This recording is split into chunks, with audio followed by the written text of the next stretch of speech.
Hey there, true believers. Rain Kisaragi here with more Let's Unpack Kingdom Death Monster. But what is Kingdom Death? Kingdom Death is the brainchild of creator Adam Poots, and is basically what you get if you took Gary Gygax, creator of Dungeons & Dragons, the mind behind the art design of the Aliens franchise, H.R. Giger, and the development team from Software sat him in a room and said, make me a tabletop. Kingdom Death is beautifully tragic and gloriously horrific. Now, it's Monday, and I had the option between my last two expansions of either a giant spider monster or the Slenderman. So I chose Giant Spider. So this is your official warning for this expansion. If you do not like spiders, don't watch this one. I guess that's kind of mean and wrong of me to say since this is my content. But if you don't like spiders, there's gonna be a lot of them in this box. Like, it's just all full of spiders. So we're not just, if you don't like spiders, don't watch this, or just listen. Either way, whatever you want to handle your phobia with, I'm not trying to freak people out. And I'm going to give you a second to handle your thing, scroll away, do whatever. Okay, for everyone who's still here, this is the Spidicules. It's a huge box. This is actually called the Spidicules, is the monster. Almost confirmed by Adam Poots himself. Hi, Marshmellow. Because he can't spell, and he spells ridiculous the way that this monster is spelled. So he it's basically confirmed that this is actually the Spidiculous. People thought Spidicles for a while, but Spidiculous. So hi, could you not? She's full of piss and vinegar today. I don't know why. I've literally spent the day recording other things. So she's just being hyper for the sake of being hyper. Anyway, let's open up this box, shall we? Let's go ahead and open up the box. And let's put the knife away, even though I'm going to have to get it back out in a second. We're going to go ahead. I'm just going to be attacked by a cat the whole time we're doing this video, by the way, I guess. That's the way things are going to go for Rain today. Alright, we have, first off, the very large, again, a smattering of boards. I'll do like I did with the Dragon King, and just kind of, like, show you pictures of the boards outside of the thing. So you will see...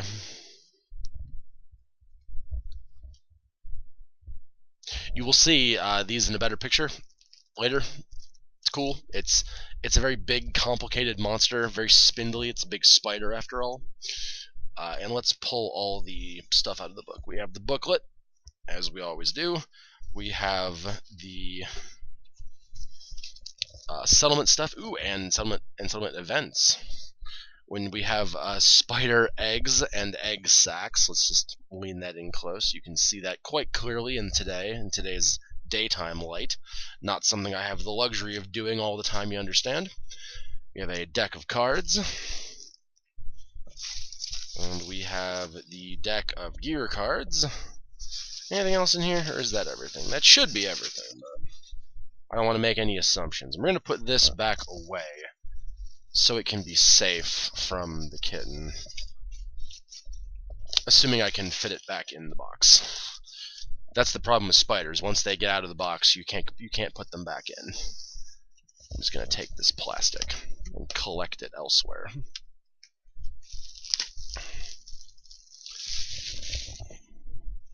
It's right there. Alright, so we've looked at the spruce already, so we don't need to see that. But this is the Spidicules booklet. It's the Spidicules monster. Like I said, lots of spitters in this expansion, and I will continue to call it the Spidicules even after the disclaimer of it being Spidiculous. Let's see, we upgrade the core game with the Spidiculous. It's a monster that replaces the antelope. I know that one. In 1.5, it's actually advised to not replace the antelope. Just add this as like an extra monster, as a fourth monster to your game if you're going to do it, because the 1.5 antelope is a lot different than the 1.0 antelope. It explains what the level symbol is. Spidicules rules. His body hovers over the ground. Interesting. Its main body advantages do not occupy game spaces. Monster does not cause collision, nor can it be collided with. That's handy and unique. Vertical placement H is under it, next to its legs or on top of its hands. These are the open spaces. The monster's location is determined by the shadow its body casts under itself in the showdown board, represented by the 5mm base included in the expansion. So you just get like a base to set on the board if you don't want to have to maneuver around this big spindly spidery thing, which is kind of handy. It's facing normally. It cannot be knocked down except for knockback. Are considered to be adjacent to the Spidicules when it's on or adjacent to its shadow. The shadow is its blind spot, and you gain your +1 for whatever. He has minions, spiderlings. They've movement of 4, toughness to the toughness equal to the monsters at the start of the showdown. Spiderlings do not use tokens, and they do not have facing or a blind spot. Spiderlings do cause collision, and they move around stuff as normal. If the wound attempt succeeds on a spiderling, they die, so they have 1 hit. They're a tiny little minion. We have other showdown. There's if a spiderling is placed in the board outside of the spiderling, okay, so basically, if you get one of these egg sac terrains in another monster fight, you can still spawn spiderlings and have to fight them as normal. That's kind of horrible. I like it, but that's kind of horrible.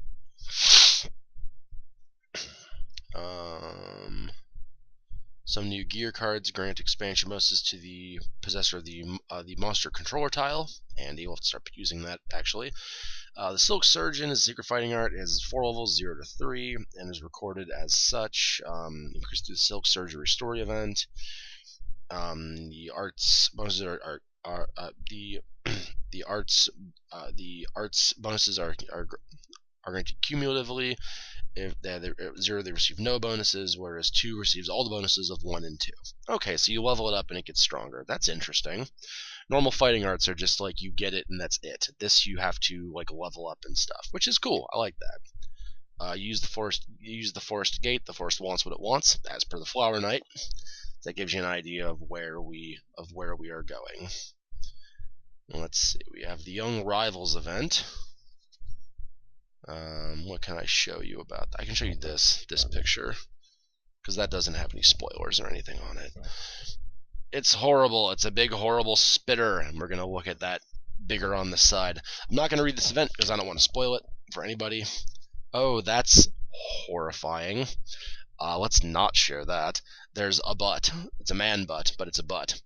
And it's just this looming, horrible spider just looming behind a couple. It's really horrible. 8 toughness is what the spider has. He actually isn't in the forest in the level 1 showdown of the monster. That's interesting. Normally the stuff in the forest, as far as the Flower Knight's concerned, he's always in the forest, but alright. You get you gain the silver finding innovation when you beat the Spidicules. They suffer its revenge. If taken to someone in the time, trigger it now. Otherwise, nominate a victorious survivor and remove them from the settlement. They are kidnapped by the vengeful by the vengeful Spidicules. Add taken server's name to the timeline 4 years from now. The group gains the reward. Okay, it's funny. Then you can get the rival scar thing, which is +1 permanent strength, -1 evasion. That's not very good, but it happens. Forest wants what it wants. It's the event as per the Flower Knight. It seems to be the same event, so neat. Not gonna linger there. And Spidicules. Spidicules. Sure. This innovation already has. If the settlement already has the Lego Ball innovation, you must skip this hunt event. Otherwise, the survivors roll their still living captive back to the settlement. What the hell's that about? Okay, so you just like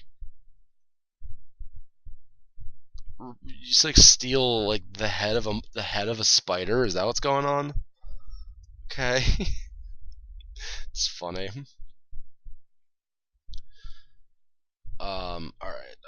Puppet's embalming.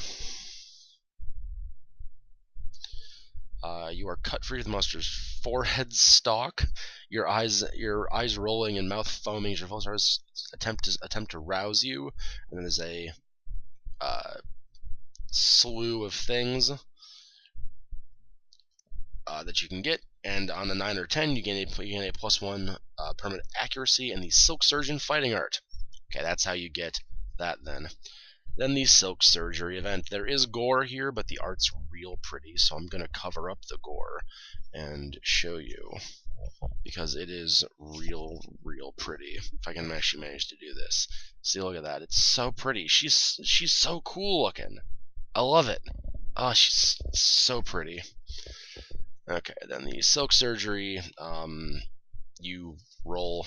Oh, if you have the Silk Surgeon fighting art, you may roll 10 without rolling. Cool.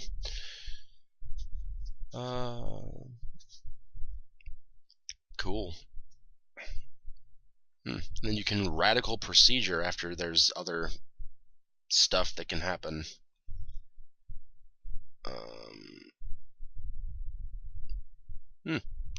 But the radical procedure, you can do stuff to your head, gain +1 permanent accuracy, remove all permanent head injuries other than blind. That's handy. Lose all understanding. That's not terrible, because you can get understanding a second time then. Heart implant, 4 permanent strength and -4 luck. That's not good. Set your hunt XP to 14. You don't get the benefits of age. Okay, so basically you're gonna retire. You have 1 more hunt left in you at that point. If you have the dismembered arm severe injury, you move to another survivor and gain a permanent speed. So you just steal somebody else's arm. That's weird. If you have any permanent waist injuries, remove them all and suffer -1 population. Otherwise, re-roll the location. And then new legs. Exchange all permanent leg injuries with the survivor of your choice. It's funny. It's funny. And then we have the Taken event. Okay.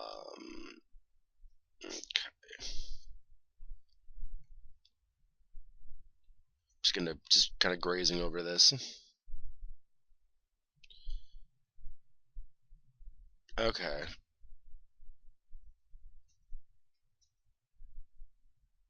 Okay, basically, like, the spider kidnaps people and you can save them or you can screw it up.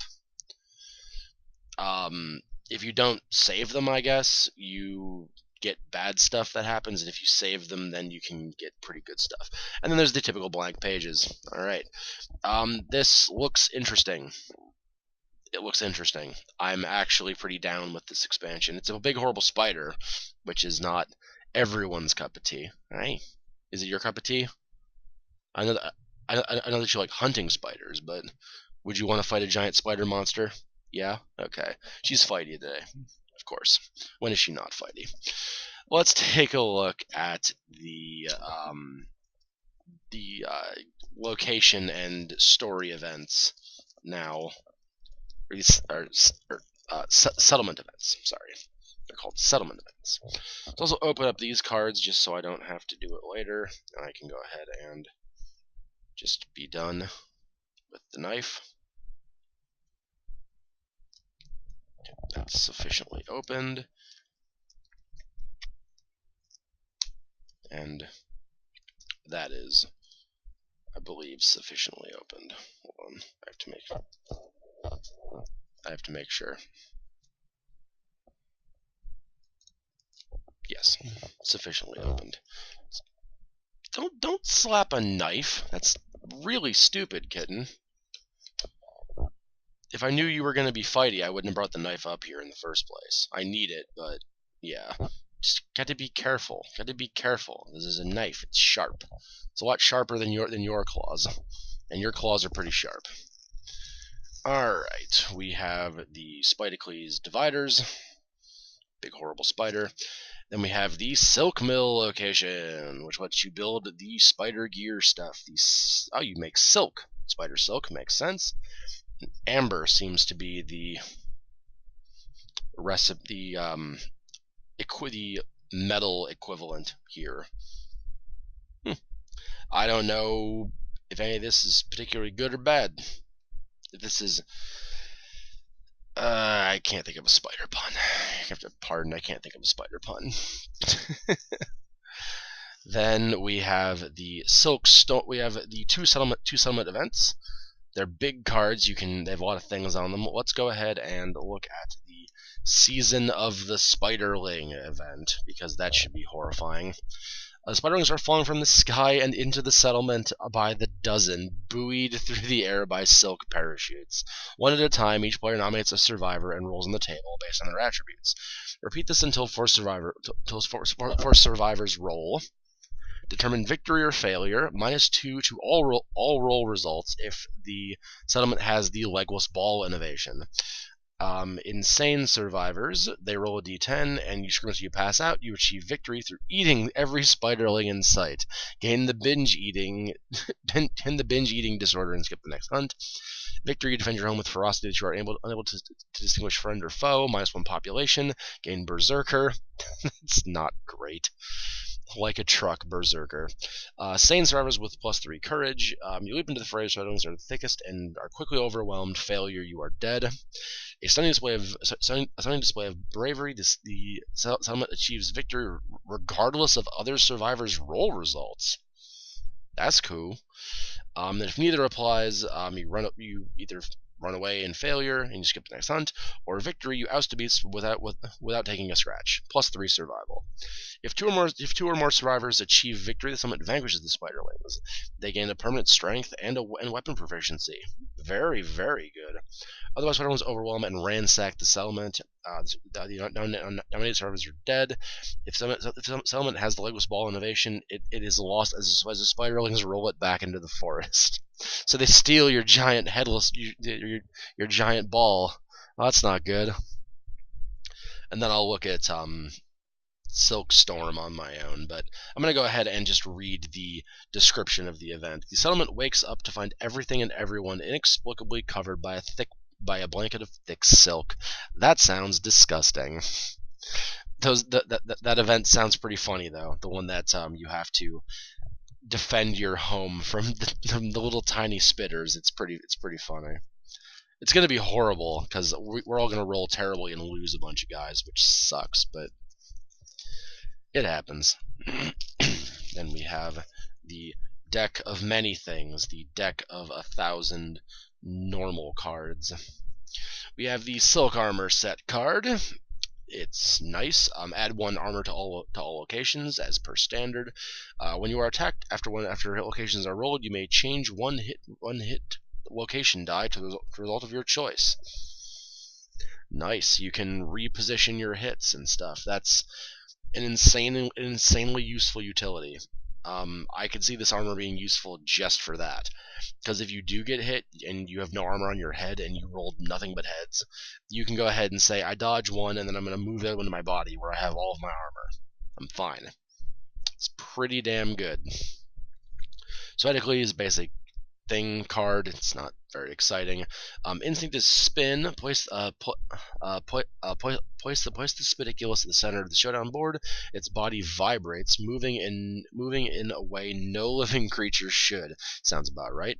Monster gains +2 evasion until its next turn, and also suffer monster level brain damage. All right, that could be worse. And its attack is a 2-speed 2+1 damage. So pretty standard monster thing. We have fighting arts. I don't know. 2 secret, 2 regular. 2 secret. Let's do those first.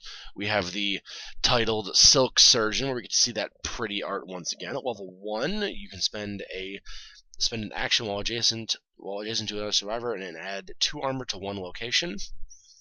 Level 2, while all armor in your Gurgit is silk and all jewelry is amber, gain 2 evasion. Nice. During the aftermath, roll d10 for each other survivor that died during the showdown. On a 7+, revive them. That's good. I mean, ideally you shouldn't be dying in that much mass, but I mean, it's awesome you get to fix that, because death is the end, except for when you have the Silk Surgeon. And then Death Touch, gain accuracy when using Fist and Tooth. When you wound a monster, it gains -1 toughness until the end of your attack. Cannot use this if you're male. How the hell do you get the Death Touch fighting art? I'll figure it out. We have regular fighting arts. The Harvestman.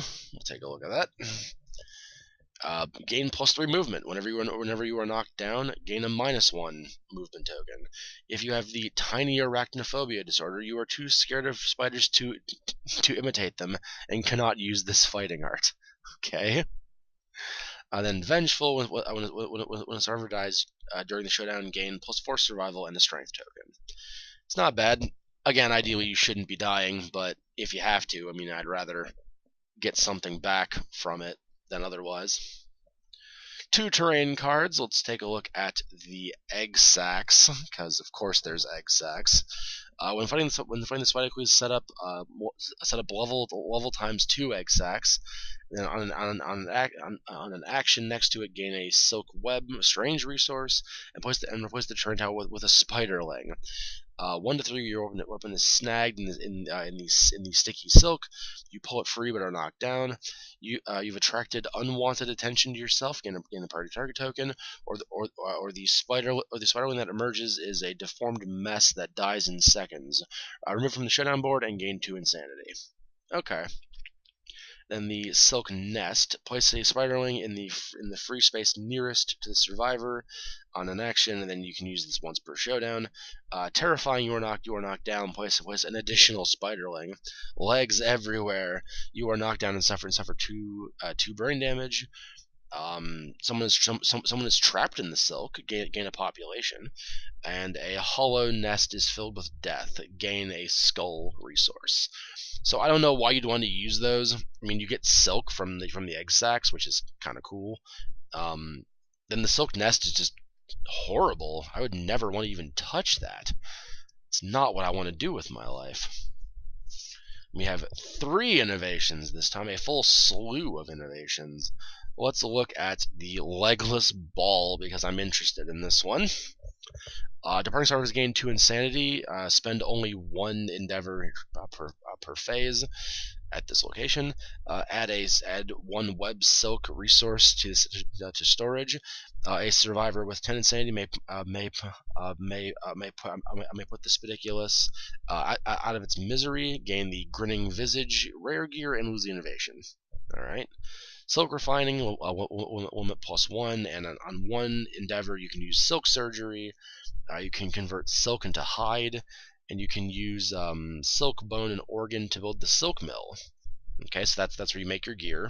So you have to pay to make your gear. That's kind of crappy, but oh well.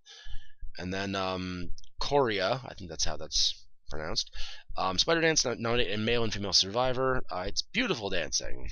Or if both survivors depart this phase, the male survivor gains the Harvestman fighting art. On a 10+, the female survivor devours the male. The male is dead. The female gains half the male's hunt EXP rounded down. One of their fighting arts, and the Death Touch secret fighting art. What even the hell? I guess we're mimicking spiders, but like, that's so weird. So weird. Okay, let's shake that off. Then we have the three new disorders, and we'll take a look at tiny arachnophobia. You cannot carry any gear in your grid with the keyword amber. You cannot gain any resources with the silk keyword, so you can just not help at all because you're afraid of spiders. Makes sense. Controlophobia. When you are the monster controller, you suffer double damage. That's not good. Revenge. When a survivor dies during the showdown, suffer the frenzy brain trauma. Frenzy is not great. It gives you more speed and stuff and more insanity, but you can't use fighting arts and stuff, so it's not that good. But again, you shouldn't be dying, ideally. So, this is the Monsters AI deck. It's very large. Let's take a look at anything cool in here. There's Animate. That's a legendary card. Meat Mist. We're going to be reading Meat Mist. Autothesis. Let's see. Lots of moods.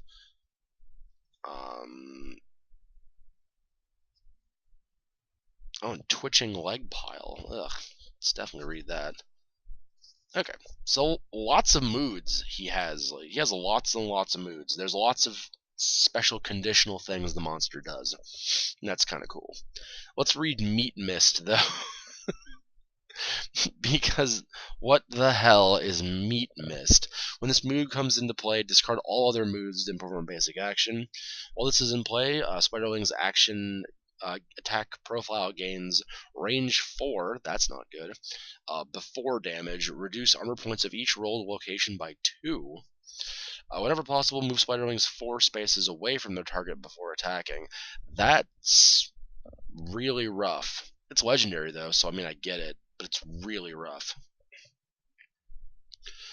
And then Animate, lesser wound in range, 3 speed, 2+5 damage. After damage, unless another survivor already has it, target gains the Stalk Puppet Survivor Series card. Full move Spidicules toward the center of the showdown board.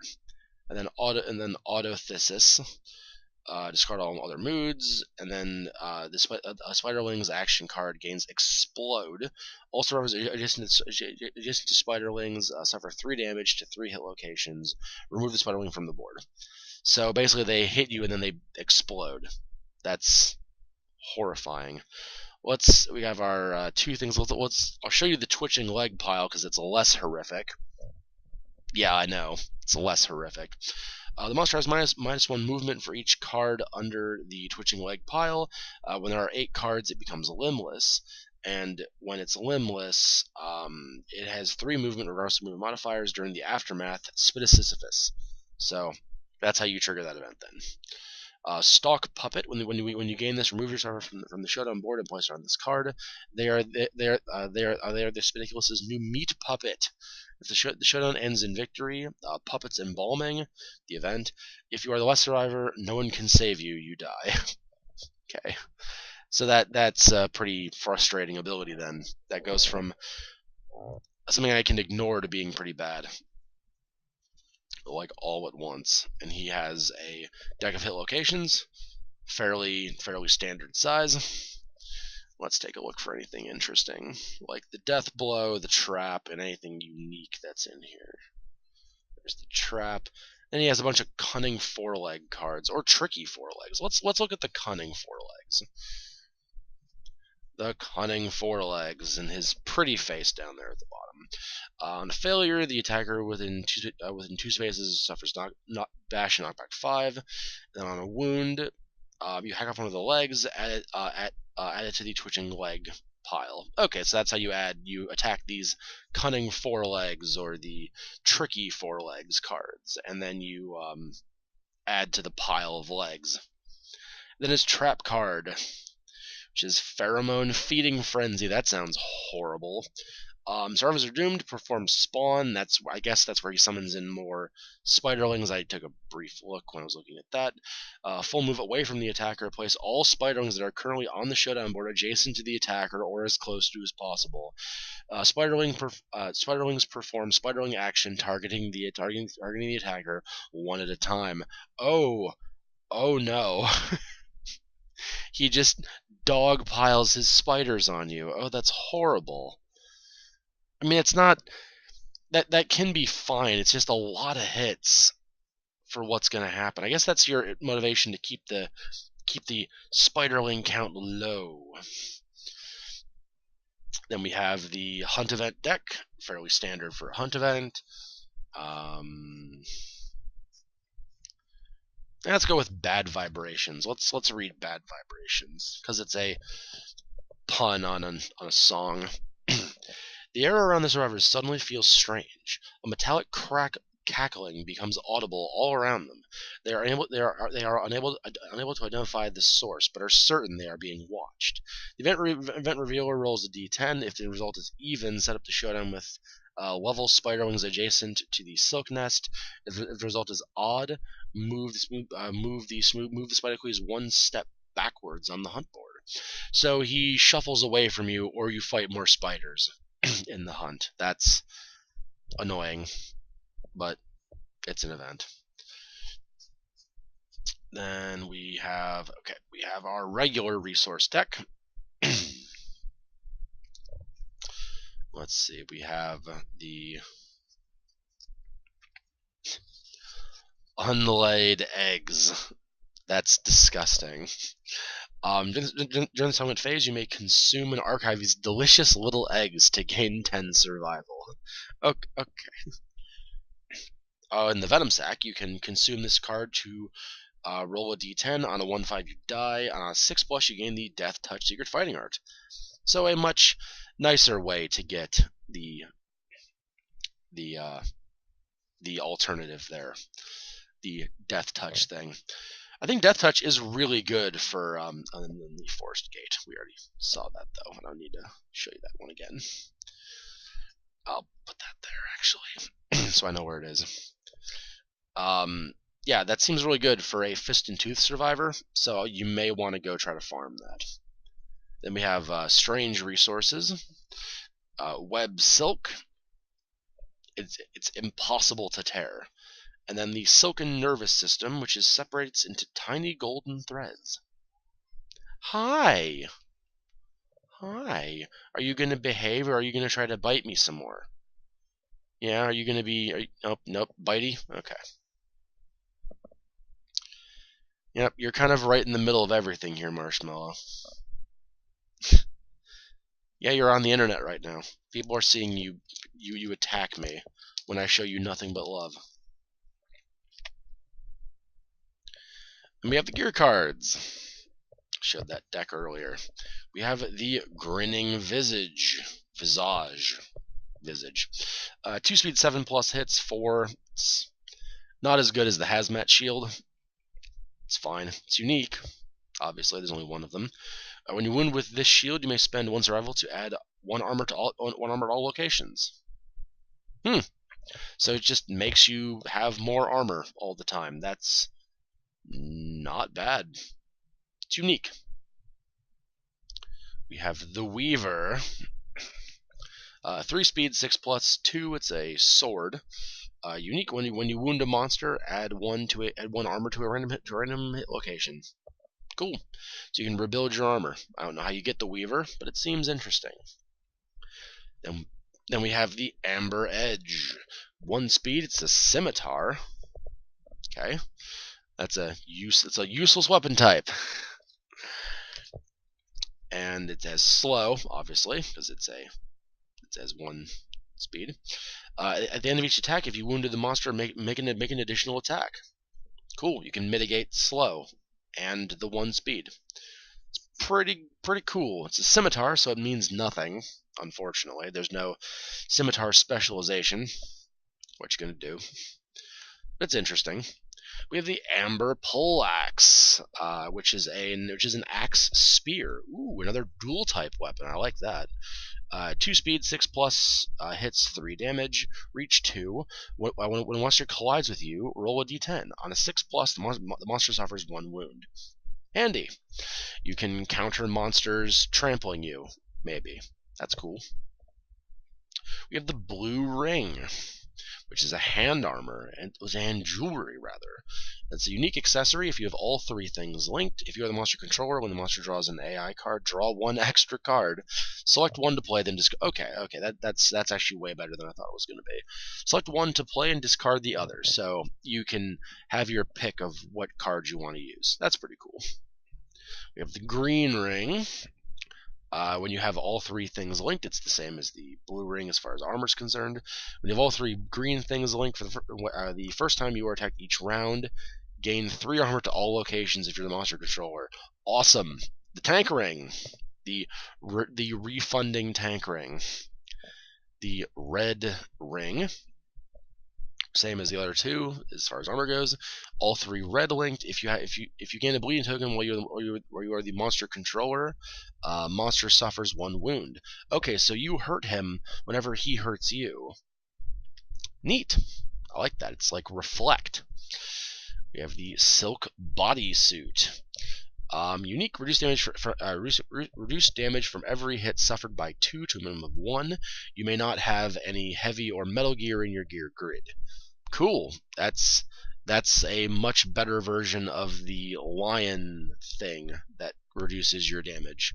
That's very cool. Hi, kitten. Yeah, you're being lovable now because you know the whole internet's watching you bite me and attack me. I still have to finish this up, though. We're almost done. Not really. We have a lot more to do. We have Silk Bomb, which is it's a Throne's Amber Fragile, and on an action, all survivors ignore knockback and bash. That's not too bad. You just can't get knocked down for a little while. That's cool. Then we have the armor stuff, the silk boots. There's 2 versions of the silk boot. I'll do the same thing I did with the Dragon King. +1 movement. If you have both green things linked, once per round you may spend 1 survival to gain 2 insanity. Could see that being useful, I suppose. We have the silk robes, which is the body armor. Gives I didn't notice that. This gives 3 armor.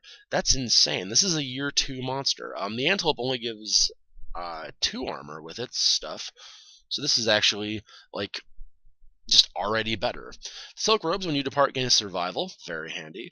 If you have all of the thingies linked, use an action to add one armor to all hit locations. Use once per showdown.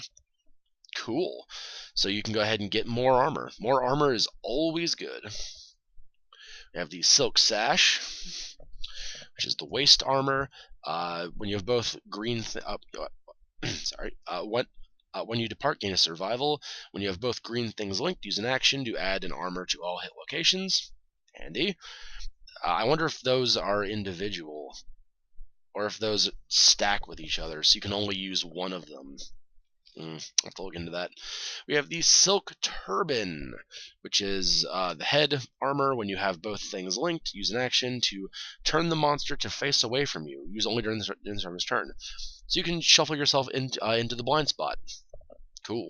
Blind spot is always good to be in, so very handy that you can just do that. We have the silk whip, which is a 2-speed, 6+3 strength. That's not bad for a whip. When you have your things linked on a perfect hit, you may archive a mood instead of drawing a hit location. So you choose not to wound the monster, but you remove moods.